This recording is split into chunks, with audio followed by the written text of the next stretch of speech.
Hello everyone, स्वागत है आप सभी का सदन क्लासेस के ऑनलाइन प्लेटफॉर्म पर। मेरा नाम है डॉक्टर दिलीप सिंह शेखावत। तो आज के इस वीडियो में डिस्कस करने वाले हैं वायरल डिजीज़ के बारे में।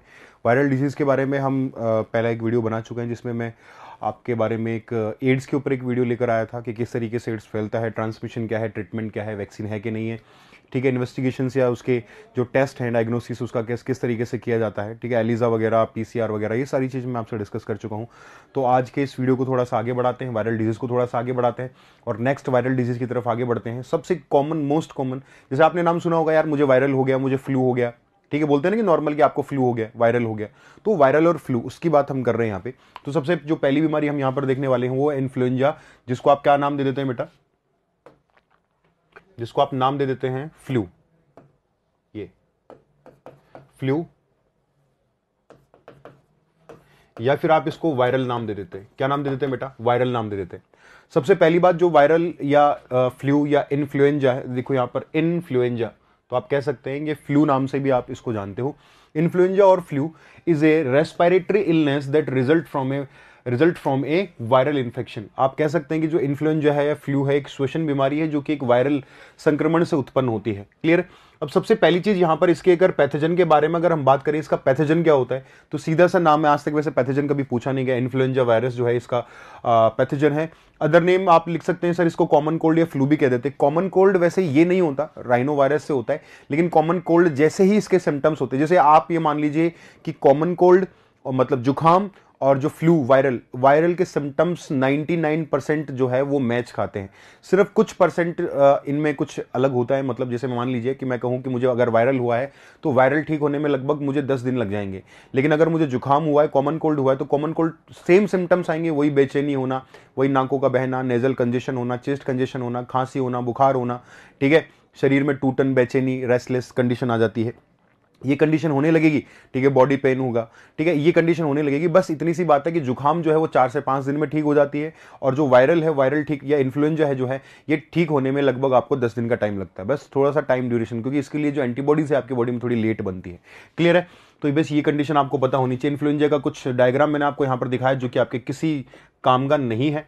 क्लियर है? अब हम देख लेते हैं सर मेथड ऑफ ट्रांसमिशन की, जुकाम या इन्फ्लुएंजा या वायरल किस तरीके से फैलता है। घर में अगर किसी को एक को वायरल हो गया है तो जाहिर सी बात है एक दो बीमार तो पक्का होंगे। आपके घर वाले जो आपके कांटेक्ट में आएंगे, जिस तरीके से नॉर्मली कोरोना फैलता है ना बेटा, एज इट इज आपका जो इन्फ्लुएंजा या जुकाम भी इसी तरीके से फैलेगा। तो स्प्रेड पर्सन टू पर्सन, व्यक्ति से व्यक्ति में फैलेगा बाय ड्रॉपलेट्स एंड एरोसोल।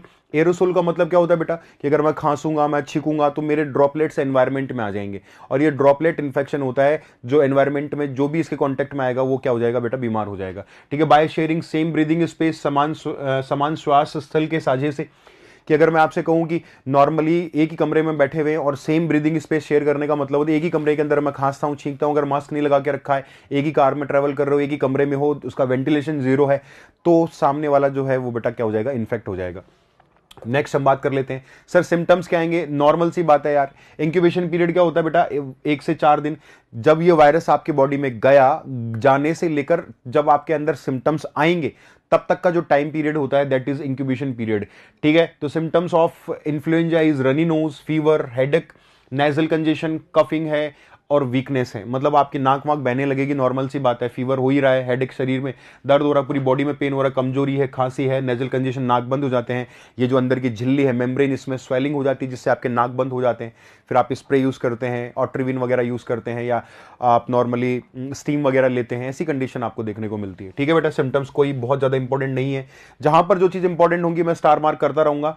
ठीक है? डायग्नोसिस, सबसे पहले डायग्नोसिस अगर हम करें तो रैपिड फ्लू टेस्ट होता है बेटा, रैपिड फ्लू टेस्ट, लेकिन फिजिकल एग्जामिनेशन से डॉक्टर देखकर बता देता है कि भैया क्या है, इसको नॉर्मली क्या हुआ है, फ्लू हुआ है या जुकाम हुआ है। क्लियर है? दूसरा आरटीपीसीआर, दुनिया की हर एक वायरल डिजीज के अंदर, दुनिया की हर एक वायरल डिजीज मतलब कोई भी वायरल डिजीज हो, जैसे कोरोना के अंदर आरटीपीसीआर कराई होगी ना बेटा आपने, कोरोना हो चाहे एड्स हो चाहे आपकी नॉर्मल सी जुकाम हुई, हालांकि इसके टेस्ट तो हम करवाते ही नहीं है, लेकिन फिर भी क्योंकि इसकी दवा हमारे पास नहीं है। देखो, किसी भी वायरल डिजीज की दवा हमारे पास होती नहीं है। ठीक है? चाहे वो घटिया से घटिया, छोटी से छोटी आपकी जुकाम हो या बड़ी से बड़ी एड्स हो, इनकी दवाइयां हमारे पास है ही नहीं। वायरस बहुत हरामी किस्म का ऑर्गेनिज्म है, ये बदलता रहता है, दोगला टाइप का आदमी है। जैसे इसके लिए दवा बनाते हैं, बदल के कुछ और बन जाता है। ठीक है? म्यूटेशन आपने नाम सुना होगा, देखो कोरोना के अंदर जो है ओमिक्रोन आ गया, डेल्टा, डेल्टा प्लस है ना, लेमिडा, लेमिडा प्लस, ऐसे बहुत सारे वेरिएंट्स हैं। ठीक है? तो ये वायरस जो है अपने अपने आप म्यूटेशन उत्परिवर्तन करते रहते हैं, जिसके कारण क्या होता है, इसकी दवाई बना पाना मुश्किल हो जाता है यार। क्लियर है? तो हमने कहा रैपिड फ्लू टेस्ट हो गया, आरटीपीसीआर हो गया, ठीक है। RTPCR real time polymerase chain reaction इसकी फुल फॉर्म होती है, real time polymerase chain reaction, ठीक है। और nasopharyngeal swab test, nasopharyngeal swab test आपको दिख रहा होगा, कोरोना के अंदर एक डंडी दी होगी और आपके नाक और माउथ के अंदर घोंची कर रहा होगा कोई आदमी का ना, डंडी लेकर नाक के अंदर ठूस देता है, मुंह में ठूस देता है बड़ा बड़ा ही दर्दनाक होता है। दर्दनाक तो क्या होता है, लेकिन बड़ा इरिटेटिंग होता है। क्लियर है? तो ये देखो, ये आपको सामने आरटीपीसीआर करता हुआ दिख रहा है। तो आरटीपीसीआर या नेजोफेरेंजियल स्वैब का मतलब है आपके नाक के अंदर से स्वैब लिया जाता है, उस स्वैब को हम क्या करते हैं, टेस्ट करते हैं। दूसरा ट्रीटमेंट में एंटीवायरल कुछ दिया जाता है बेटा। ये कुछ एंटीवायरल्स हैं जो कि आपको बिल्कुल याद नहीं रखनी है, लेकिन फिर भी यार मैंने लिख दी है नॉर्मली कि कभी किसी के काम आ जाए तो, ठीक है। तो ये एंटीवायरल आपको याद रखने की रिक्वायरमेंट नहीं है। जो याद रखने की रिक्वायरमेंट नहीं है मैं पहले बता दूंगा कि देखो ये याद रखने की रिक्वायरमेंट आपको नहीं है, ठीक है। वैक्सीनेशन ऑफ इन्फ्लुएंजा, इन्फ्लुएंजा के लिए अगर टीकाकरण की अगर बात करती हैं तो बेटा जो IIV और LAIV, ठीक है, इनएक्टिवेटेड इन्फ्लुएंजा वैक्सीन जो है और लाइव एट्यूनेटेड इन्फ्लुएंजा वैक्सीन जो है, ये आपको यहां पर देखने को मिल जाती है। मुश्किल ही कोई बंदा जो है इसके लिए वैक्सीन लगवाता होगा, ठीक है। आजकल तो कंपलसरी हो गई है, मैंडेटरी हो गई है सारी चीजें कि आपको वैक्सीन लगवानी है। आप जब आपके जब बच्चे होंगे ना, आपका तो पता नहीं, लेकिन अभी आपको खुद का तो याद नहीं होगा ना वैक्सीन कौन कौन सी लगी, लेकिन जैसे आप बड़े हो जाएंगे, बड़े हो गए होंगे, अभी तक तो कुछ लोगों की शादी भी हो गई होगी, अब आपके बच्चे होना बाकी हैं। बच्चे जब हो जाएंगे उसके बाद एक परफॉर्मा, बड़ा सारा परफॉर्मा आपको मिलेगा और उस परफॉर्मा पे लिखा होगा कि देखो बेटा पहले महीने में ये, दूसरे महीने में, छठे महीने में, 2 साल का होगा, 6 साल का होगा, तब कौन कौन से वैक्सीन आपको लगाने। तो सब वैक्सीन के नाम आपको याद हो जाएंगे, ठीक है। तो आपने कहा सर मीजल्स, खसरा मेनली आपको एक बच्चा दिख रहा होगा यहाँ पे, ये मेनली जो इस बीमारी से जो अफेक्टेड होते हैं बेटा वो चिल्ड्रंस होते हैं, ठीक है। आपकी बॉडी में या एडल्ट्स के अंदर आपको खसरा बहुत कॉमन नहीं है। बहुत कॉमन जो है खसरा वो अब बच्चों में भी नहीं रहा है, क्योंकि इसके लिए हमारे पास है ना वैक्सीन है, और वैक्सीन हम बचपन में लगवा लेते हैं तो खसरा होने के चांसेस थोड़े से निल हो जाते हैं, कम हो जाते हैं। क्लियर है? तो आप कह सकते हैं मीजल्स, इसको खसरा कहा जाता है। Measles is a highly contagious serious disease caused by virus. खसरा एक अत्यंत संक्रामक रोग है जो कि वायरस से होता है। तो वायरस से होता है तो वायरल वाली डिजीज पढ़ रहे तो वायरस से होगा भाई। क्लियर है? तो हम आज इस वीडियो में टोटल वायरल डिजीज पढ़ने वाले हैं, तो सारी की सारी वायरल डिजीज ही होंगी। तो खसरा अपने आप में आपको यहां पर नजर आ रहा होगा, एक बच्चा। तो मेनली अफेक्टेड कौन होते हैं बेटा? बच्चे होते हैं, ठीक है। मीजल्स यहां पर आपको एक वायरस की स्ट्रक्चर दिखाई है मैंने, और बच्चे के अंदर आपको कुछ सिम्टम्स अगर कुछ दिख रहा है साफ से स्लाइड पे तो देख सकते हैं। इसके ऊपर कुछ रेड कलर के रैशेज आपको नजर आ रहे हैं स्किन के ऊपर, है ना। तो खसरे के अंदर जो है इसका जो वायरस होता है ना बेटा, ये वायरस पैथोजन मीजल्स वायरस भी कह देते हैं बेटा, या रूबेला वायरस भी कह देते हैं। क्या कह देते हैं? रूबेला वायरस भी कह देते हैं। इस बीमारी का दूसरा नाम क्या है बेटा? Other name of this disease is rubella. Rubella भी आप इसको कह सकते हैं, ठीक है। रूबियोला या रूबेला आप कुछ भी कह सकते हैं, हिंदी में भी कुछ इस तरीके से लिखते हैं, ये रूबेला, ठीक है, इस तरीके से आप कह देते हैं। और इस बच्चे के ऊपर आपको दिख रहा होगा ये खसरे का जो है, खसरे के टीके भी लग जाते हैं बेटा। टीके मैं बताऊंगा अभी आपको यहाँ पे। सबसे पहले जो है ऑर्गन अफेक्टेड इन मीजल्स, खसरे के अंदर कौन सा अंग जो है बच्चों के अंदर प्रभावित रहता है? तो लिम्फेटिक टिश्यू और स्किन के ऊपर रेड कलर के रैशेज लगे रहते हैं बेटा। और आपकी बॉडी में कुछ लिम्फेटिक ऑर्गन्स होते हैं। लिम्फेटिक ऑर्गन्स कौन कौन से होते हैं बेटा? आर्मपिट्स के अंदर होते हैं, थाइमस होती है, गले में टॉन्सिल्स होते हैं। ये टॉन्सिल्स वगैरह इनके अंदर सूजन आ जाती है, और सूजन आ जाती है गले के आसपास जो है रैशेज आपको देखने को मिलते हैं। अपर बॉडी पार्ट के अंदर कुछ लाल कलर के चकते नजर आते हैं। उन चकतों के कारण आप कह सकते हैं कि अफेक्टेड ऑर्गन क्या है बेटा? स्किन है, त्वचा है। क्लियर है? नेक्स्ट हम बात कर लेते हैं मेथड ऑफ ट्रांसमिशन। क्या ये बीमारी एक पर्सन से दूसरे पर्सन में फैल सकती है? तो जी हां, this is a highly contagious disease. ये अपने आप में बहुत ही एक संक्रामक बीमारी है, एक बच्चे से दूसरे बच्चे में ये फैल सकती है। तो स्प्रेड पर्सन टू पर्सन, व्यक्ति से व्यक्ति में फैलती है sir, by droplet and aerosol. जहां पर भी ड्रॉपलेट नजर आएगा, by sneezing, by coughing and by sharing same breathing space. आप कह सकते हैं कि सर एक ही कमरे में बैठे हुए खांस रहे हैं, छींक रहे हैं, बोल रहे हैं, ड्रॉपलेट्स एनवायरमेंट में आ गई, जो बूंदे जो है शरीर ये तैर रही हैं, और ये जिसके कांटेक्ट में आएंगी वो क्या हो जाएगा? इन्फेक्टेड हो जाएगा, bye sharing same breathing space. Clear है बेटा? नेक्स्ट हम बात कर लेते हैं, जहां पर रुकने की जरूरत होगी बेटा मैं रुकूंगा, समझाऊंगा। जहां पर सिर्फ थ्योरी पार्ट है वहां पर हम ज्यादा टाइम वेस्ट नहीं करेंगे। क्लियर है? तो मैंने कहा सिम्टम्स जो हैं वो कैसे आएंगे? हाई ग्रेड फीवर बेटा, बच्चे के अंदर सबसे पहले बुखार आएगा, नाक बहने लगती है, रनी नोज है, वाटरी आईज, आंखों में जलन, आंखों से पानी आना। दूसरा sir small white spot in the mouth के अंदर कुछ छाले होने लगते हैं। पहले जो लिप्स हैं, लिप्स के अंदर की ऐसा नहीं पूरे अंदर की तरफ होंगे, लिप्स के आसपास दांत जहां पर टच हो रहे हैं बेटा, इस जगह पर आपको व्हाइट स्पॉट, जैसे आपने देखा हो ना, एक तो रेड कलर का छाला होता है, एक व्हाइट कलर का छाला होता है। व्हाइट कलर के छाले आपको यहां पर देखने को मिलते हैं, तो आपको ये नजर आ रहा होगा, व्हाइट कलर के स्पॉट आपको देखने को मिलेंगे। कफ, खांसी होगा, स्नीजिंग, छींकना, बॉडी एक, और रेड कलर के रैशेज जो है, लाल कलर के चकते आपको यहां पर बॉडी के ऊपर नजर आ रहे होंगे। तो ये देखो अपर बॉडी पार्ट में देखने को मिलेंगे, गले के आसपास और छाती के आसपास ज्यादा होते हैं, पूरी बॉडी के ऊपर कम होते हैं। क्लियर है बेटा? नेक्स्ट हम बात कर लेते हैं क्या इसका डायग्नोसिस हम कर सकते हैं। ऑफ कोर्स इसका डायग्नोसिस कर सकते हैं, हमें पता चल जाएगा ब्लड टेस्ट के थ्रू। आईजीएम और आईजीजी एंटीबॉडी आपके ब्लड के अंदर चेक कर लिया जाएगा, आईजीएम और आईजीजी एंटीबॉडी कितनी है, उस हिसाब से पता चल जाएगा कि इन्फेक्टेड है या नहीं है। और पॉलीमरेज चेन रिएक्शन पीसीआर भी अपने आप में एक ऑथेंटिक टेस्ट हो जाता है किसी भी वायरल डिजीज के लिए। ट्रीटमेंट, नो एंटीवायरल ट्रीटमेंट कहा था मैंने कि भैया इनकी दवाइयां हमारे पास नहीं है, तो प्रॉपर रेस्ट करो, आप एयर लो, ह्यूमिडिफायर मतलब स्टीम लेना है आपको, विटामिन ए के सप्लीमेंट लेने हैं। विटामिन ए जो है वो एंटी इन्फेक्शन विटामिन कहलाता है, इन्फेक्शन होने से बचाता है। तो विटामिन ए खाया करो, गाजर वाजर खाया करो, अंडे वंडे खाया करो, बहुत रिच सोर्स है गाजर अपने आप में विटामिन ए का। गोल्डन राइस अपने आप में, गोल्डन राइस, आम, ये जो जितने भी पीले फल हैं बेटा, गोल्डन राइस नाम सुना होगा आपने, जीएमओ है, जेनेटिकली मॉडिफाइड ऑर्गेनिज्म है ये अपने आप में, ठीक है। तो ये हम बायोटेक के अंदर भी पढ़ेंगे। तो गोल्डन राइस अपने आप में एक रिच सोर्स होता है विटामिन ए का। क्लियर है? इसकी वैक्सीन इंपॉर्टेंट है, यहां पर मैं स्टार मार्क कर रहा हूं, तो जहां पर भी स्टार मार्क करूं बेटा वो इंपॉर्टेंट चीज है, ठीक है। इसकी एमएमआर या एमएमआरवी दो वैक्सीन होती है बेटा। एमएमआर कितनी बीमारियों के अंदर जो है वो इफेक्टिव है, तो आप कहेंगे सर मीजल्स, मम्स और रुबेला। मीजल्स, मम्स और रुबेला ये तीन बीमारियों के अंदर आप क्या कह सकते हैं, ये इफेक्टिव होती है। एमएमआरवी मीजल्स, मम्स, रुबेला और जो चिकन पॉक्स के अंदर क्या रहती है, ये इफेक्टिव रहती है। तो ये बीमारियां और ये वाली जो वैक्सीन है, ये वैक्सीन आपको यहां पर पता होना चाहिए। क्लियर है? नेक्स्ट हम बात कर लेते हैं बेटा रुबेला। रुबेला जो है बेटा, rubella is a contagious viral infection that occurs most often in children and young adults. ठीक है, 12-13 साल के तक के बच्चों के अंदर हो सकता है, यंग एडल्ट्स उन्हीं को कहते हो आप, या फिर जो है 7-8 साल के जो बच्चे हैं उनके अंदर ये देखने को मिलता है। तो जो खसरा और ये जो रुबेला है बेटा, ये दोनों बीमारियां लगभग सेम सी होती हैं और ये लगभग जो है चिल्ड्रंस के अंदर या बच्चों के अंदर ये आपको देखने को मिल जाती है। क्लियर है बेटा? तो रुबेला एक संक्रामक वायरल या विषाणु जनित रोग है जो कि बच्चों और युवा वयस्कों के अंदर आपको अधिक देखने को मिलता है। ठीक है, पैथोजन जो है रुबेला वायरस आप कहेंगे। रुबेला वायरस के स्ट्रक्चर हमने बना रखे जो किसी काम की नहीं है। ठीक है, आपको देखने में थोड़ा अच्छी फील आती है ना स्लाइड के ऊपर, इसलिए चिपका देते हैं अपन तो। ठीक है, अदर नेम है रुबेला के सर जर्मन मीजल्स कह देते हैं और 3 डे मीजल्स भी इसको कहा जाता है। इसके सिम्टम्स लगभग मीजल जैसे आते हैं, खसरे जैसे आते हैं, वही रेड चकते होना और ये सारी कंडीशन होना, इसीलिए इसको जर्मन मीजल्स भी कहा गया है बेटा। ठीक है, जर्मन मीजल्स भी इसको हम कह देते हैं। ऑर्गन अफेक्टेड इन रुबेला जो है, रुबेला के अंदर जो है कौन सा अंग प्रभावित होता है, तो जाहिर सी बात है आपको नजर आ रहा होगा, स्किन नजर आ रही है आपको, स्किन के ऊपर रेड कलर के रैशेस नजर आ रहे हैं, तो वही वाली बात है, स्किन और लिम्फ नोड। मैंने कहा था ना मीजल जैसे ही सिम्टम्स आते हैं और मीजल्स की तरह ही व्यवहार करता है, और इसका जो वायरस है ना बेटा, वो वायरस मीजल्स का कजन ब्रदर ऐसा मान लो, तो इनके ऊपर वैक्सीन भी सेम ही काम कर जाती है, वैक्सीन भी सेम ही काम कर जाती है, एक ही फैमिली से बिलोंग करते हैं दोनों वायरस। क्लियर है बेटा? तो आप क्या कहेंगे सर, दवाइयां भी लगभग सेम होती हैं और सर वैक्सीन भी लगभग सेम होती हैं और ये आपकी बॉडी के अंदर लगभग सेम ही काम करता है ये वायरस। क्लियर है? मेथड ऑफ ट्रांसमिशन वही वाली बात है, सारे के सारे क्या आपको वही नजर आ रहे हैं क्या बेटा?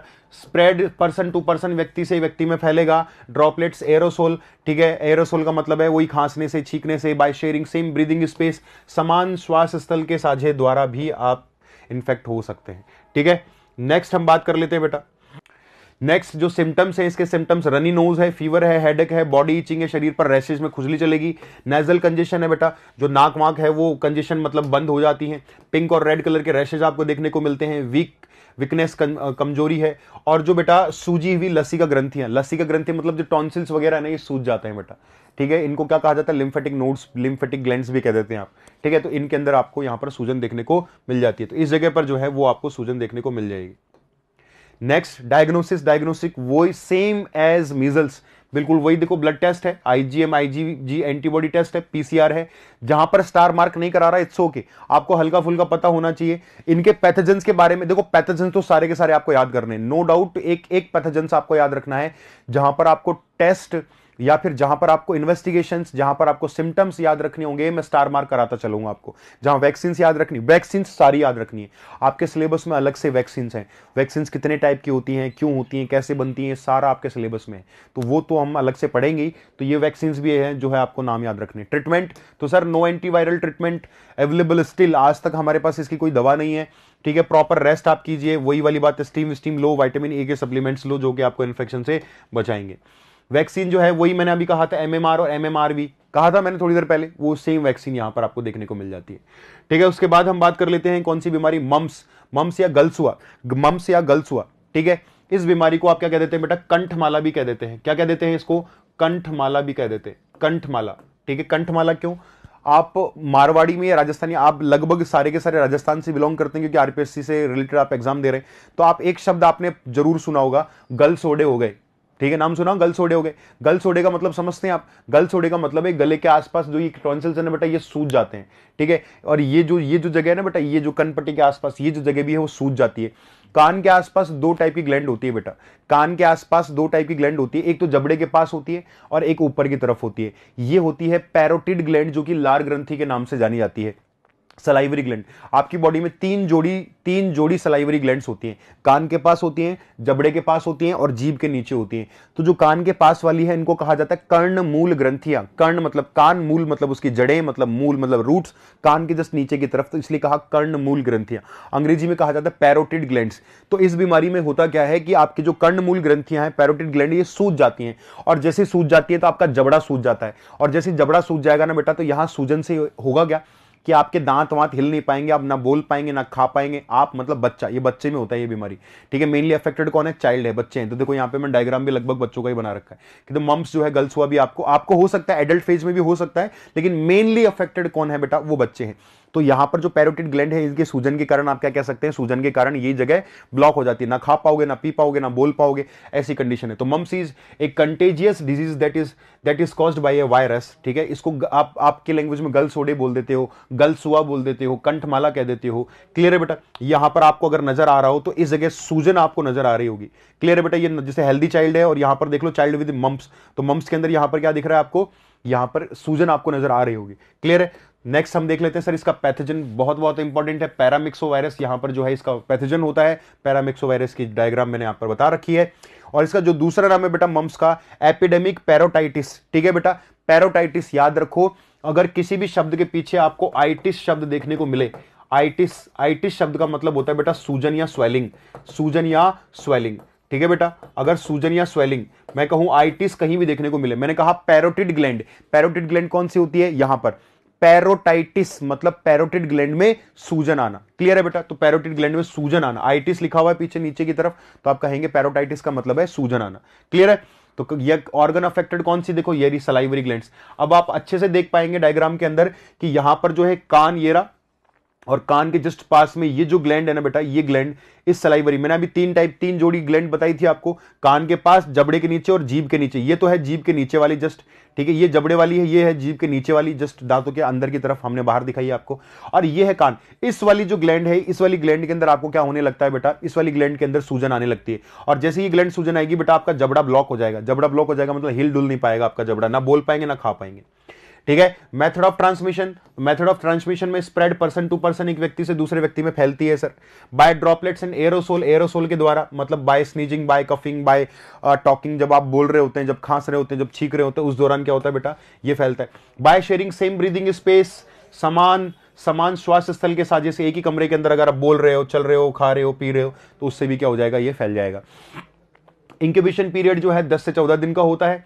हाई ग्रेड फीवर होगा, इसके अलावा वीकनेस होगी, बॉडी एक, शरीर में दर्द होगा, ठीक है, ये नॉर्मल सी थी। ये स्वॉलन जॉ, ठीक है, आपका जो जबड़ा है वो सूज जाता है। लॉस ऑफ एपेटाइट, बेटा भूख लगेगी तो भी नहीं खा पाएगा, जबड़ा ही नहीं खुलेगा।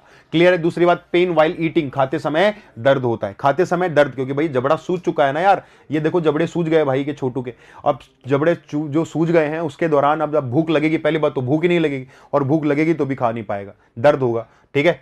यहां पर ऐसी कंडीशन देखने को मिलती है। तो डायग्नोसिस सलाइवा टेस्ट, यहां से सलाइवा का स्वैब लेंगे, और सलाइवा, क्योंकि सलाइवा के अंदर आपकी जो पैरोटिड ग्लैंड है ना बेटा, यहां से जो सलाइवा निकलेगी उसका आप अगर टेस्ट कर लेते हैं तो आपको देखने को मिल जाएगा। दूसरा IgM IgG एंटीबॉडी टेस्ट, और फिजिकल एग्जामिनेशन डॉक्टर ऊपर से नीचे तक बच्चे को निहार कर पता लगा लेगा कि क्या है, इसको गलसुआ या मम्स हो गया है, क्योंकि यहां पर जो ग्लैंड्स हैं वो ग्लैंड्स क्या हो जाती हैं बेटा? सूज जाती हैं। क्लियर है? Next, treatment, no antiviral treatment available still, आज तक इसकी कोई बीमारी की दवा हमारे पास नहीं आई है। प्रॉपर रेस्ट करो, पेन किलर ले लो सिम्टोमेटिक रिलीफ के लिए। सिम्टोमेटिक रिलीफ का मतलब है इस बीमारी के जो सिम्टम्स आ रहे हैं उनको दबाने के लिए कुछ दवाइयां आपको ले लेते हैं, ठीक है। वो दवाइयां इस बीमारी को ठीक नहीं करती हैं, बस वो सिम्टम्स जो आ रहे हैं उनको दबा देती हैं। जैसे दर्द हो रहा है तो दर्द के लिए पेन किलर ले ली, बुखार ले लिया, उसका बुखार हो गया उसके लिए पेन किलर, या फिर आपने एनाल्जेसिक ले लिया ऐसा नॉर्मली, ठीक है। तो इस तरीके से आप देख सकते हैं, ठीक है। तो PCM वगैरह ले लेते हो आप। तो ये सब जो है आपको देखने को मिल जाता है। वैक्सीनेशन, वही वाली वैक्सीनेशन मैंने कहा था 3 बीमारियों के अंदर जो है इफेक्टिव रहती है, एमएमआरवी और एमएमआर, एमएमआरवी और एमएमआर। तो ये एमएमआर हो गया, एमएमआरवी, तो ये देखो ये जो बार बार में तीसरी बार आ रही है ये, तो ये आपको याद होनी चाहिए। ये बीमारी आपने कुछ सोची समझी सी, कहीं पढ़ी सी होगी, या फिर आपको कहीं ना कहीं हुआ होगा, कहीं ना कहीं जूझे होंगे इस बीमारी से। इसको कहते हैं चिकन पॉक्स, या इसको कहते हैं माता, बोलते हैं ना माता निकल गई, वो माता निकल गई बेटा, ये वही माता है। ठीक है, chicken pox is a viral infection that cause fever and an itchy rashes with spot all over the body. Chicken pox एक वायरल मतलब वायरस से होने वाला संक्रमण है जो कि पूरे शरीर में धब्बों के साथ बुखार और एक खुजलीदार दाने का कारण बन जाता है। आपकी बॉडी के ऊपर पूरे रैशेज होने लगते हैं, कुछ दाने निकलने लगते हैं, पिंक स्पॉट होने लगते हैं। पहले वो पिंक स्पॉट होते हैं, बाद में वो ब्लैक होके खुरंट, कुछ स्कैब बन जाते हैं। खुरंट समझते हो ना आप, ठीक है, सूखने के बाद खुरंट बन जाता है, उसको बोलते हैं स्कैब। वो स्कैब फिर उतर जाता है, आप ठीक भी हो जाते हैं, कोई दिक्कत वाली बात नहीं है इसका। आपने सुना होगा कि माता जिंदगी में एक ही बार निकलती है, ठीक है, तो इसका रीजन भी मैं बता दूंगा आपको। सबसे पहले पैथोजन की अगर बात करें तो वेरिसेला जोस्टर जो है, varicella zoster virus, VZ varicella zoster virus, ठीक है, वेरिसेला जोस्टर वायरस जो है, इसके थ्रू आपको क्या होता है, चिकन पॉक्स होता है। ठीक है बेटा, ये चिकन पॉक्स का एक छोटा सा डायग्राम मैंने यहां पर आपको दिखाया है। अदर नेम क्या होता है बेटा, अदर नेम इसका वेरिसेला भी कह देते हैं इसको, इसी की वायरस के नाम पर इसको क्या कह देते हैं, वेरिसेला भी इसको कह दिया जाता है। क्लियर है। नेक्स्ट हम बात कर लेते हैं कि sir organ affected in chicken pox, तो ऑफ कोर्स यार स्किन के ऊपर रैशेस निकल रहे हैं, तो स्किन की ऊपर की जो लेयर है, सबडर्मल जो लेयर है बेटा, वो लेयर इससे इन्फेक्टेड होती है और वो लेयर अफेक्टेड होती है। तो चिकन पॉक्स के अंदर, वेरिसेला के अंदर आपको स्किन के ऊपर की जो मैंने आपको ये दिखाई है, स्किन जो लेयर है, त्वचा की जो परतें हैं वो डैमेज हो जाती हैं। देखो यहां पर आपको नजर आ रहा होगा, ये कुछ रैशेज आपको नजर आ रहे होंगे। क्लियर है बेटा, तो ये जो है ये कंडीशन आपको यहां पर देखने को मिलती है। Method of spreading, person to person spread हो जाएगा। एयरोसोल, एक ही कमरे के अंदर बैठे हो, खांस रहे हो, छींक रहे हो, उसका कंगा यूज कर लिया है, उसकी बेडशीट, उसका टॉवल वगैरह यूज कर लिया है, उसका नेल कटर आपने यूज कर लिया, उसका पर्सनल जो सामान आपने यूज कर लिया, उस दौरान भी आपको क्या हो सकता है बेटा, ये बीमारी हो सकती है। ठीक है, तो इस तरीके से ये नॉर्मली फैलता है। सबसे पहले सिम्टम्स की अगर बात करें तो सिम्टम्स सबसे पहले कुछ छाले होने लगते हैं बेटा, छाले होंगे, रेड रैशेज में बदलेंगे, वीकनेस, कमजोरी आएगी, खांसी आएगी, फीवर आएगा, हेडेक आएगा, बॉडी ईचिंग होने लगेगी। वो जो छाले हुए हैं बेटा, उन छालों में, उन चकत्तों के अंदर जो है ईचिंग होने लगती है। अगर उन चकत्तों को अगर आप कुचर लेते हैं, मतलब आपको उतार देंगे, अगर आप उनको रगड़ देंगे, रब कर देंगे, तो उनसे एक लिक्विड निकलता है बेटा। वो लिक्विड जहां लगेगा और छाले होने लगेंगे और रैशेज होने लगेंगे। इसीलिए उनको छेड़ना नहीं चाहिए, जहां पर हुआ है एज इट इज छोड़ दो। थोड़े दिनों बाद अपने आप ड्राई होंगे, ड्राई होकर स्कैब में बदलेंगे, खुरंड में बदलेंगे, और अपने आप वो आपकी स्किन छोड़ देंगे। कुछ लोगों को कीड़े होते हैं निकालने के, और जैसे आप निकालते हो ना, उस जगह बेटा निशान रह सकता है या स्कार रह जाएगा उसका, समझ में आया। तो आप उसको नहीं छेड़ेंगे, अपने आप उतरेंगे, निशान होंगे। आने वाले 2 से 3 महीनों में जब कोकोनट ऑयल आप उस पर अप्लाई करते हैं, अलग अलग टाइप की कुछ क्रीम होती हैं जो कोलेजन फॉर्मेशन इंक्रीज करती हैं, विटामिन सी का लेंगे, ठीक है, अच्छे अच्छे फ्रूट्स खाएंगे, अपने आप आपकी जो बॉडी है वो क्या करने लगेगी, रिकवर करने लगेगी, आपकी स्किन रिकवर करने लगेगी। 3 महीने में जो चिकन पॉक्स का एक एक निशान आपका क्लियर हो जाएगा। क्लियर है बेटा। नेक्स्ट, ब्लड टेस्ट कर सकते हैं, IgM IgG एंटीबॉडी टेस्ट कर सकते हैं और PCR कर सकते हैं। सब में सेम दिखा रहा है नॉर्मली। ट्रीटमेंट क्या होगा, नो एंटीवायरल ट्रीटमेंट, हमारे पास इसकी दवाई नहीं है, हम तो इसका झाड़ा लगवाते हैं माथा का, ठीक है, तो झाड़ा ही हमारे पास, तो ट्रीटमेंट इसका प्रॉपर रेस्ट करो, स्टीम लो और विटामिन ए सप्लीमेंट ले लो। ठीक है, वैक्सीनेशन है, वेरिसेला वैक्सीन होती है, और MMRV अभी लिखवाया था मैंने, मम्प्स, मीजल्स, रुबेला और चिकन पॉक्स के लिए जो है ये। लेकिन एक बार जैसे जिंदगी में आपको अगर हो गया है तो इसकी जो एंटीबॉडीज होती है, परमानेंट एंटीबॉडीज होती है बेटा। जैसे अगर मेरे को अगर चिकन पॉक्स हो गया है और मैं ठीक हो गया, जैसे अभी कोरोना से ठीक होते थे 14 दिन बाद, फिर बोलते थे ना हाँ मैं तो इन्फेक्टेड हो गया, अब मैं थोड़ी ना इन्फेक्टेड होऊंगा। क्यों? क्योंकि मेरे अंदर उसके लिए क्या बन गई थी, एंटीबॉडी बन गई थी। लेकिन ये एंटीबॉडी परमानेंट नहीं है, ये एंटीबॉडी 3-4 महीने बाद आपको वापस से क्या हो सकता है, कोरोना हो सकता है। लेकिन चिकन पॉक्स अगर एक बार अगर आपको हो गया है तो आप कह सकते हैं कि सर चिकन पॉक्स के जो एंटीबॉडीज हैं वो परमानेंट लाइफ टाइम मेरे अंदर बॉडी में रहेगी। तो अब जीवन में मुझे एक बार माता निकल गई, उसके बाद कभी भी मेरे अंदर माता नहीं निकलेगी। कभी कभी होता है कि बोलते नहीं सर मेरे को तो 2 बार हो गई, ऐसा हो सकता है भाई, कोई यूनिवर्सल ट्रुथ थोड़ी ना कि दूसरी बार नहीं हो सकता है, कोई टेंशन वाली बात नहीं है इसमें। क्यों? पहली बार अगर एंटीबॉडीज प्रॉपर नहीं बन पाई हो सकता है आपकी बॉडी में इम्यून सिस्टम ने प्रॉपर नहीं रिएक्ट किया हो, नई एंटीबॉडीज बनी हो ढंग से, और बनी हो तो क्या पता उनकी वैलिडिटी कम हो, ठीक है, वो डैमेज हो गई हो किसी भी वजह से, हो सकता है वापस दूसरी बार, तीसरी बार भी हो सकता है, चौथी बार भी हो सकता है, आपके इम्यून सिस्टम पे डिपेंड करता है। ठीक है। स्मॉल पॉक्स, तो small pox is a contagious disease caused by a virus, चेचक, स्मॉल पॉक्स, इसको कहते हैं छोटी माता। और अभी जो हम पढ़ कर आए हैं वो क्या थी बेटा, बड़ी माता। बड़ी माता कम खतरनाक है, छोटी माता ये छोटी मम्मी, भयंकर खतरनाक है, ये जान लेके ही मानता था। ठीक है, आज के टाइम पर ये टोटली इरेडिकेट हो चुका है पूरी दुनिया से, भारत से भी इरेडिकेट हो चुका है, विलुप्त हो चुका है ये, और बाकी दुनिया में भी आपको देखने को नहीं मिलेगा। बस बात इतनी सी है कि पहले आज जितनी कोरोना तबाही मचा रहा है ना बेटा, जितनी जो तबाही कोरोना ने मचाई है, ऐसा मान लीजिए कि कोरोना कुछ नहीं है उसके सामने। चेचक और टीबी ने जो तबाही मचाई थी किसी जमाने में, वो तबाही के सामने कोरोना कुछ नहीं है। इतने लोग मरे थे उस टाइम पे, इतने लोग मरे थे। क्लियर है बेटा? तो जितने कोरोना से मर रहे उतने तो हमारे राजस्थान में या हमारे इंडिया के अंदर एक्सीडेंट में मर जाते हैं, इतने तो, उससे ज्यादा तो एक्सीडेंट में मर जाते हैं। क्लियर है? तो हम क्या कहें कि सर जो स्मॉल पॉक्स है, स्मॉल पॉक्स इसको चेचक भी कहा जाता था, या इसको पॉक्स भी कह देते हैं। क्या कह देते हैं इसे? पॉक्स भी कह देते हैं। तो पॉक्स जो है इसकी महामारी आई थी, इसकी मतलब, इसका मतलब क्या था? चेचक होना मतलब मौत तय है, 100% मरेगा। क्लियर है? Small pox is a contagious disease, और हाईली कंटेजियस थी भैया। एक आदमी को अगर हो गया तो गलती से लपेट देगा दो चार को, वो दो चार को तो पक्का लपेटेगा। क्लियर है बेटा? तो मैंने कहा वेरियोला वायरस, वायरस क्या है इसका? Variola virus. देखने में कितना खतरनाक लग रहा है, देखे, ये उतना ही खतरनाक भी था भाई। ठीक है, तो नेम इसका रेड प्लेग नाम भी इसको दे देते हैं, लाल प्लेग इसको कह देते हैं, रेड प्लेग इसका दूसरा नाम है बेटा। अगर हम इसके ऑर्गन अफेक्टेड, अगर ऑर्गन की बात करें तो कुछ इस तरीके से ऑर्गन्स जो है वो आपके रैशेज होने लगते हैं, छाले, ब्लिस्टर्स हो जाते हैं। क्लियर है बेटा? और ये जो ब्लिस्टर्स जब फूटेंगे और जब ये मवाद निकलेगी बाहर, इससे जो पस बाहर निकलती है, उसके बाद ये मान लीजिए कि बॉडी के ऊपर परमानेंट स्कार्स देके जाएगा, परमानेंट जो निशान है वो देकर जाएगा। इसके निशान, चेचक के निशान कभी भी शरीर से नहीं जाते हैं। क्लियर है? मेनली अफेक्टेड कौन होगा बेटा? स्किन या त्वचा होती है। दूसरी, पर्सन टू पर्सन स्प्रेड हो जाता है, बाय ड्रॉपलेट्स हो जाता है। इस ब्लिस्टर के फटने पर जो पानी निकलेगा वो पानी हाईली इन्फेक्टियस होता है। वो पानी जहां पर भी टच होगा, वो फ्लूइड जहां पर भी टच होगा, वो चीज इन्फेक्टेड हो जाएगी। समझ में आया? जैसे कंगा यूज करा, मान लो कि सर में कहीं हो रखा है, कंगे से अपन ने यूज कर लिया, और यूज करने के बाद वो कहीं कोई ब्लिस्टर कंगे से फूट गया है, फट गया और वो फ्लूइड उस कंगे पे लग गया है, एंड देन आपने कंगा रख दिया और किसी और ने यूज कर लिया, इन्फेक्टेड हो जाएगा। क्लियर है? नेक्स्ट बात हम कर लेते हैं सिम्टम्स की। तो symptoms, blister on skin, pink और रेड कलर के रैशेस, गुलाबी या लाल चकत्ते होने लगते हैं, वीकनेस, कमजोरी होने लगती है, वॉमिटिंग, उल्टी होने लगती है, फीवर, हेडेक और बॉडी इचिंग, शरीर पर खुजली, सिरदर्द और बुखार आपको देखने को मिल जाता है। क्लियर है? डायग्नोसिस की अगर बात करते हैं तो बेटा ब्लड टेस्ट होगा, फिजिकल एग्जामिनेशन, यार देख के ही पता लगा लेता डॉक्टर चेचक है भैया जी को। ठीक है, आईजीएम, आईजीजी एंटीबॉडी टेस्ट है, और पीसीआर पॉलीमरेज चेन रिएक्शन आपको देखने को मिल जाती है। क्लियर है? यहां पर ट्रीटमेंट की अगर बात करते हैं तो आज तक हमारे पास इसकी कोई दवा नहीं है। ठीक है, आपकी प्रॉपर रेस्ट लो, विटामिन ए लो और स्टीम लो। और दूसरी बात, खास बात इसकी क्या है बेटा, कि इसकी जो वैक्सीन जो है वो हमारे पास में है, और इसकी वैक्सीन दुनिया की सबसे पहली वैक्सीन थी, जो कि एक साइंटिस्ट जिनका नाम था बेटा एडवर्ड जेनर, मैं इधर लिख देता हूं, एडवर्ड जेनर, इस पेन से लिखा नहीं जा रहा, हाँ यहां पर लिख लेते हैं,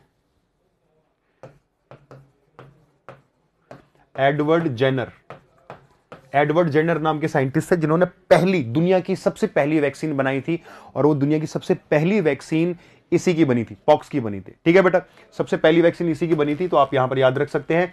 तो हमने क्या कहा कि sir vaccine for small pox vaccine कह देते हैं made up of live vaccine या वायरस। ठीक है, जिंदा वायरस से बनाई गई वैक्सीन थी ये। लाइव वैक्सीन या वायरस का मतलब क्या होता है कि हमने जिंदा वायरस से बनाई थी। ठीक है, मरा हुआ वायरस नहीं था, या फिर जो है इनएक्टिवेटेड वायरस नहीं था, ये वायरस था जिंदा वायरस। ठीक है, तो आप कह सकते हैं कि ये फर्स्ट वैक्सीन थी। ये क्या कह सकते हैं सर? दुनिया की फर्स्ट वैक्सीन थी, वर्ल्ड की फर्स्ट वैक्सीन थी। ठीक है, वर्ल्ड की फर्स्ट वैक्सीन यहां पर आपको देखने को मिल जाती है। अब बड़ा ही इंपॉर्टेंट और बहुत ही ये जो बीमारी है अपने आप में काफी अच्छी, और ऐसा मान लीजिए कि घातक बीमारी है अपने आप में। आपने नाम तो सुना ही होगा इस बीमारी का। ठीक है, इस बीमारी के बारे में बात कर लेते हैं। पोलियो नाम सुना होगा, और पोलियो की आपने वैक्सीन भी ली होगी, और शायद ये वैक्सीन के बारे में आपको याद भी होगा। चलो आगे बात करते हैं।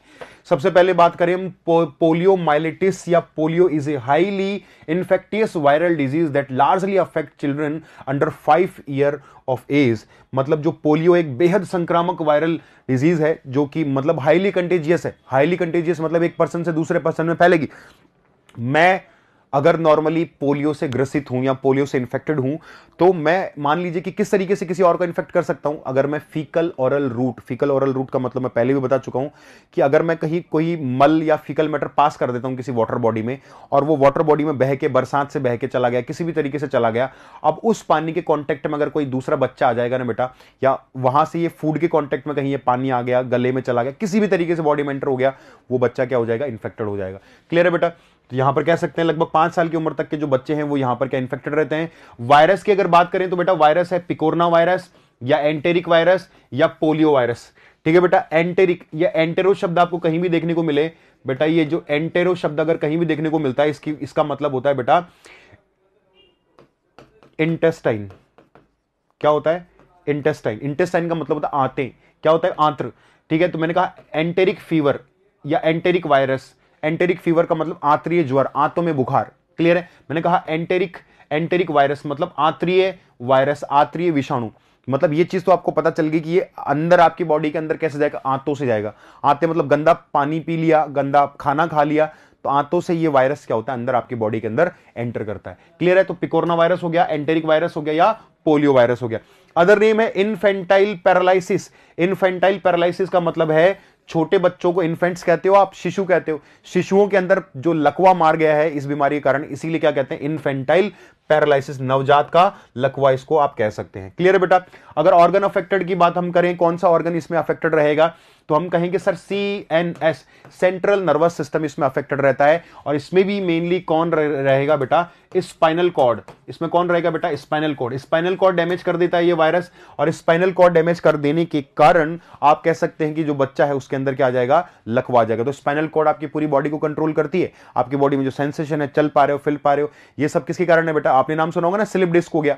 स्लिप डिस्क के अंदर क्या डैमेज हो जाती है, स्पाइनल कॉर्ड ही तो डैमेज होती है। स्पाइनल कॉर्ड के डैमेज होने के कारण बोलते हैं ना, नीचे की बॉडी में लकवा मार गया है, वो स्पाइनल कॉर्ड के कारण हो रहा है ऐसा। तो स्पाइनल कॉर्ड को डैमेज करता है ये। तो स्पाइनल कॉर्ड और CNS ब्रेन को भी क्या करता है, अटैक करता है।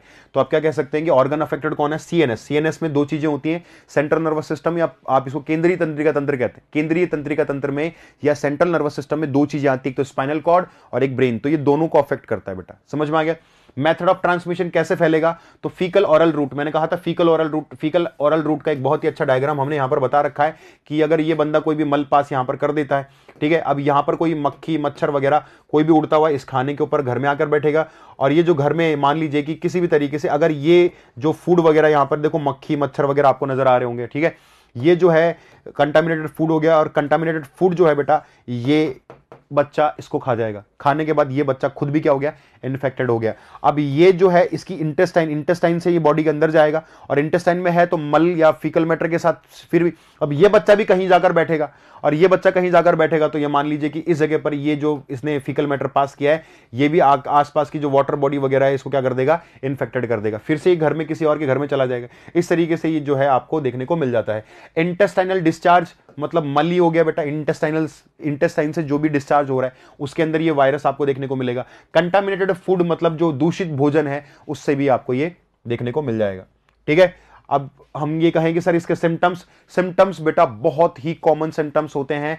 पोलियो को खतरनाक क्यों मानते हैं, क्योंकि बेटा टाइम ही नहीं देता बचने का। टाइम कैसे नहीं देगा बेटा बचने का, मैं आपसे पूछूं कि जैसे ही मेरे अंदर मान लो जो पोलियो का वायरस आया, सबसे पहले मेरे अंदर बुखार होगी, मेरी बॉडी में थोड़ा सा दर्द होगा, मेरी गर्दन में थोड़ी सी खिंचाव होगा, और खिंचाव होने के बाद सीधा 3 से 4 दिन बाद मेरे पैर के अंदर लकवा आ जाएगा। बताओ, सिर्फ इतनी सी बुखार होने पर कोई भी सच्चा भारतीय डॉक्टर के पास जाता है क्या? बच्चे को लेके भी नहीं जाते हो आप, ठीक है, होता है ना ऐसा। तो बस बात इतनी सी है कि सिर्फ 2-3 दिन के बुखार में हम पैरासीटामोल दे देते हैं, घर में नुस्खे दे देते हैं, काढ़ा बना के दे देते हैं, और वो तीसरे चौथे दिन लकवा मार जाता है। इसीलिए इसको खतरनाक बोलते हैं। ठीक है, तो भगवान की दया से अभी इरेडिकेट हो चुका है, जा चुका है यहाँ से। तो आपने कहा सर स्टिफनेस इन गर्दन, ठीक है भैया, गर्दन के अंदर स्टिफनेस हो गई है, तो नेक में स्टिफनेस है, पैरालिसिस है, हेडेक है, हाई ग्रेड फीवर है, सोर थ्रोट, गले में खराश होगी, वीकनेस आ जाएगी, और एसेप्टिक मेनिंजाइटिस का मतलब है आपके दिमाग में सूजन आ जाती है। ठीक है, आपके जो अंदर दिमाग की जो परतें होती है ना, उन परतों में लेयर्स ऑफ ब्रेन, ठीक है, उनके अंदर क्या आने लगती है बेटा, वो सूजन आने लगती है, और सूजन आ जाएगी, और उसके 2-4 दिन बाद में क्या आ जाएगा बेटा, पैरालिसिस आ जाएगा, लकवा आ जाएगा। यहां पर ब्लड टेस्ट कराया जाता है, वायरल जो है कल्चर कराया जाता है, और CSF एग्जामिनेशन कराया जाता है। सर CSF एग्जामिनेशन का मतलब क्या होता है? CSF एग्जामिनेशन का मतलब आपको समझा देता हूं बेटा मैं।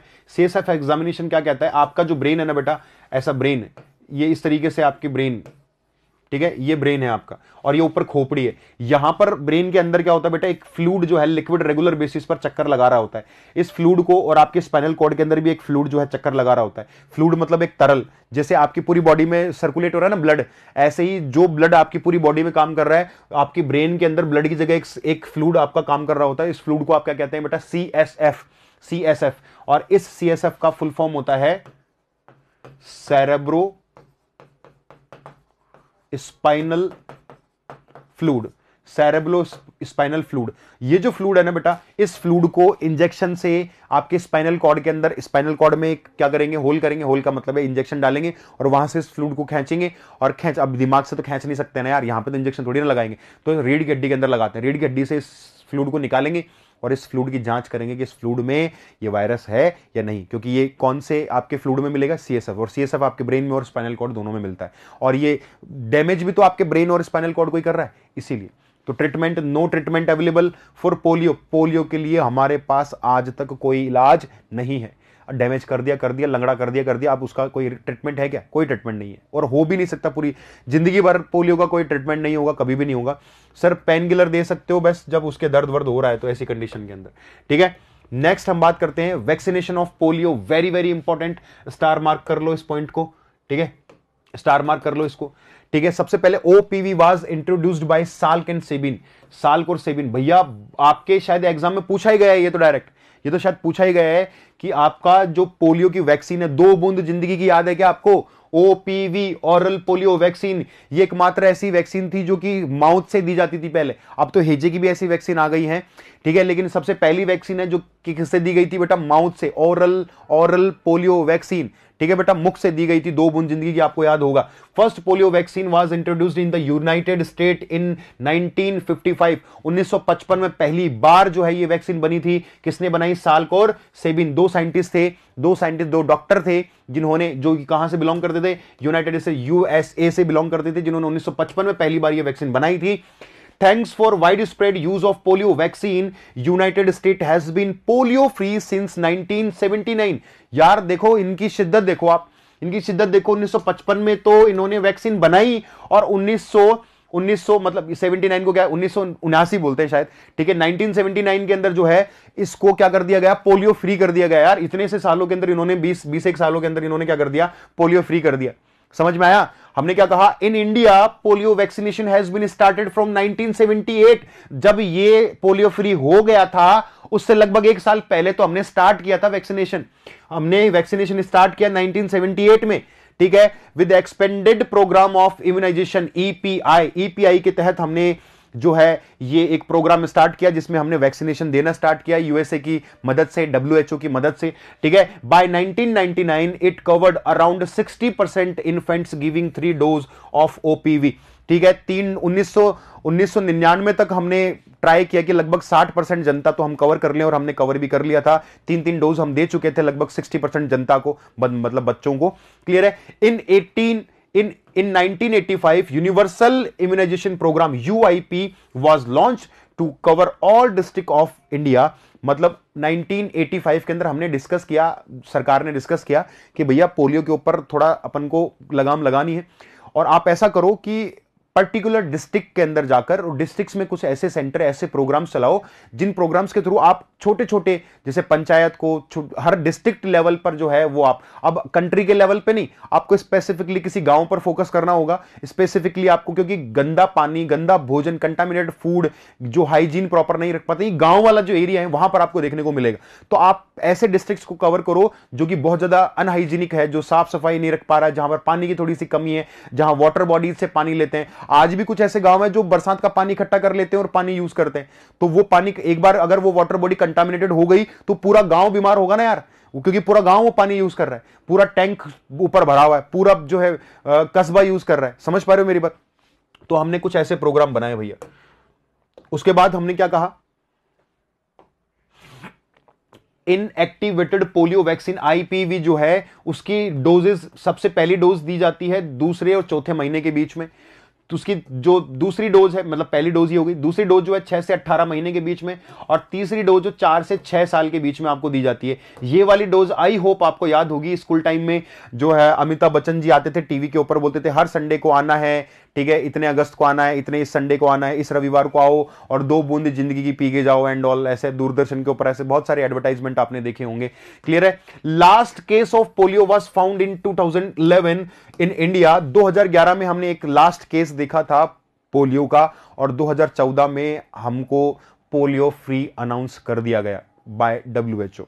तो WHO ने 2014 में क्या डिक्लेयर कर दिया कि India is polio free country, polio मुक्त भारत हमको कहला दिया गया। ठीक है बेटा, ये कंडीशन आपको यहां पर देखने को मिल जाती है।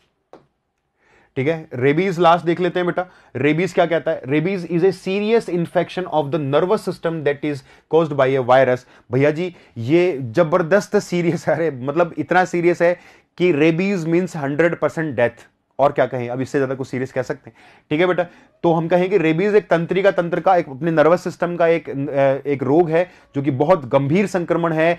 Virus introduce in by a dog biting. आप सिर्फ डॉग बाइटिंग नहीं कह सकते कि बहुत सारे, जैसे मंकी है, कैट आपका, जैसे लॉयन है, कुछ कार्निवोर्स होते हैं ना बेटा। कार्निवोर्स मतलब मांसाहारियों के काटने से जो है ये क्या हो सकता है बेटा, हो सकता है जिनकी लार में, जिनकी सलाइवा में ये वायरस आपको देखने को मिल जाता है, उनके अंदर जो है आप देख सकते हैं। क्लियर है। तो virus introduce in the body by dog biting. Mainly आप आसपास, ऐसा तो नहीं शेर के आसपास या लोमड़ी के आसपास रहते हैं, हमने तो डोमेस्टिकेशन किसका कर रखा है, हमने पालतू बना रखा है कुत्ता, और कुत्ते से फिर हम इन्फेक्ट हो सकते हैं। तो कुत्ता, हर कुत्ते के खाने से रेबीज होता है कैसे बेटा? जो पागल कुत्ता है, मैड डॉग, ठीक है, पागल कुत्ता जो है, पागल कुत्ता मतलब जिसके सलाइवा में आपको रेबीज का वायरस मिलेगा, दैट इज पागल कुत्ता। ठीक है, हमने क्या कहा कि सर पैथोजन है रेबीज वायरस या लाइसा वायरस, रेबीज वायरस या लाइसा वायरस। इस वायरस का एक नाम और होता है, वो नाम मैं आपके सामने लिख देता हूं बेटा। रेबीज वायरस, लाइसा वायरस, या एक वायरस का नाम और है बेटा, आपने कहा रेहब्डो वायरस। क्या है बेटा? रेहब्डो वायरस। ये रेहब्डो वायरस जो है वो अपने आप में किसका होता है बेटा?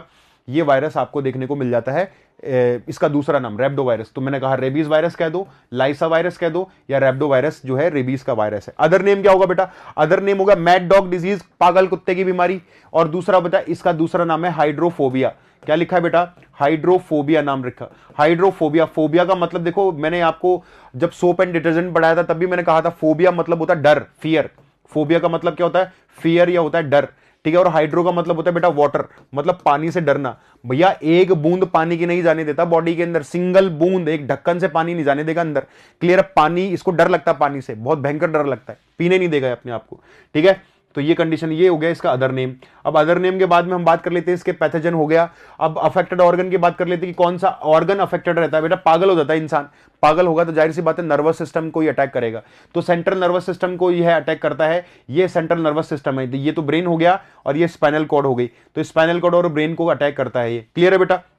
तो हम क्या कहेंगे सर, यूजुअली ट्रांसमिट किस तरीके से होगा? Usually transmitted through a bite from A infected animal. वो इन्फेक्टेड एनिमल कुछ भी हो सकता है, कुत्ता हो सकता है, मंकी हो सकता है, कुछ भी हो सकता है।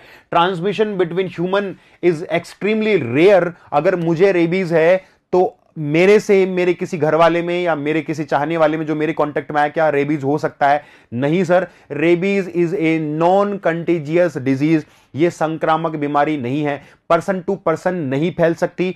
फिर सर पर्सन टू पर्सन फैलने का कोई चांस? बेटा 0 चांस तो नहीं होता, फैल सकती है। अगर मान लीजिए कि मुझे रेबीज हो गया है और मेरा कोई ऑर्गन अगर किसी के अंदर ट्रांसप्लांट कर दिया गया है, या मेरा ब्लड मैं किसी और को डोनेट कर दूं बेटा, उस केस के अंदर जो है बेटा, अब तो सब कुछ वायरस, डायरेक्ट वायरस ही मैंने उसको दे दिया, तो फिर क्या होगा? ब्लड के अंदर वायरस है और डायरेक्ट मैंने वायरस दे दिया, कोई ऑर्गन उसको मैंने दे दिया, ट्रांसप्लांटेशन हो गया। उस दौरान आप क्या कह सकते हैं? उस दौरान क्या होगा कि पर्सन टू पर्सन स्प्रेड हो सकता है। बाकी खांसने से, छींकने से, साथ खाना खाने से, हाथ मिलाने से, गले मिलने से, किसी चीज से भी आपको रेबीज नहीं होगा।